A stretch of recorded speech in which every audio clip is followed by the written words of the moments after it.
بسم الله الرحمن الرحيم سبح اسم ربك الأعلى الذي خلق فسوى والذي قدر فهدى والذي أخرج المرعى فجعله غثاء نحوا سنقرئك فلا تنسى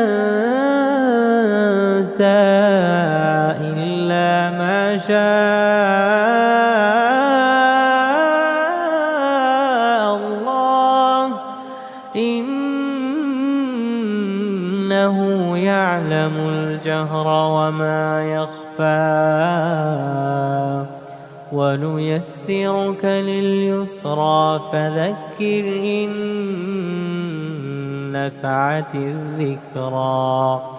سيذكر من يخشى ويتجنبها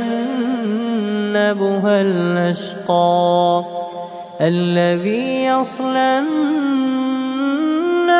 الكبرى ثم لا يموت فيها ولا يحيا قد أفلح من